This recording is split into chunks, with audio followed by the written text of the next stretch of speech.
Hi friends, ഇപ്പോൾ ലൈവിൽ പ്രവീണും ജിഷിനുമാണ് സംസാരിക്കുന്നത്. വേറെ ആരെക്കുറിച്ചല്ല. പ്രവീൺ പറയുന്നത് അനീഷിനെ കുറിച്ചാണ്. അതായത് ഹൗസിലുള്ള മെമ്പേഴ്സ് വൈൽഡ് കാർഡ് വരുന്നതിന് മുമ്പേ അവരൊരു ചർച്ച നടത്തിയിരുന്നു. അതായത് പുറത്തു നിന്ന് ആരാ വരുന്നത്, നമ്മുടെ ഇവിടെയുള്ള ആരെയാണ് ടാർഗറ്റ് ചെയ്യുന്നത്, അവർക്കായിരിക്കും ജനപിന്തുണ വെളിയിൽ നിന്നാണ് എല്ലാവരും പറഞ്ഞിരുന്നത്.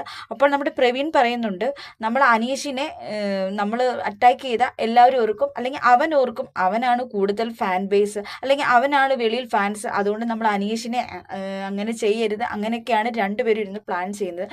ശരിയാണ്, അനീഷിൻ്റെ അടുത്തോട്ട് ആരും അങ്ങനെ വഴക്ക് പിടിക്കാനോ അല്ലെങ്കിൽ ഒരു ഫൈറ്റിങ്ങിനോ പോകുന്നില്ല. പക്ഷെ അപ്പോൾ അനീഷ് ഓർക്കും അനീഷിനാണ് ഫാൻ ബേസ് എന്ന്, അതുകൊണ്ട് ആരും അങ്ങനെ പോകുന്നില്ല. മസ്താനി ആണെങ്കിലും ജിഷിനാണെങ്കിലും പ്രവീൺ ആണെങ്കിലും ആരും അനീഷിന്റെ ഭാഗത്തോട്ട് അനീഷിനെ ഫൈറ്റ് ചെയ്യാനോ അല്ലെങ്കിൽ അനീഷിനോട് ഒരു ഫ്രണ്ട്ഷിപ്പ് ആകാനോ പോകുന്ന ഇതുവരായിട്ടും കണ്ടിട്ടില്ല. നമുക്ക് നോക്കാം. എനിക്ക് തോന്നുന്നു പ്രവീൺ ടാർഗറ്റ് ചെയ്യുന്ന നമ്മുടെ അനീഷിനെയാണ്. അനീഷിന് ഒരു സപ്പോർട്ടും ഇല്ലാത്ത രീതിയിലാണ് നമ്മുടെ പ്രവീൺ ജിഷിനോട് സംസാരിക്കുന്നത്. അപ്പോൾ ജിഷിൻ പറയുന്നുണ്ട്, എനിക്ക് കിട്ടിയൊരു ചാൻസ് ആണ്, ഞാനിവിടെ എല്ലാവരെയും പൊളിച്ചെടുക്കും, ഞാൻ അങ്ങനെ തന്നെ മുന്നോട്ട് പോകുമെന്ന് പ്രവീണിനോട് പറയുന്നു.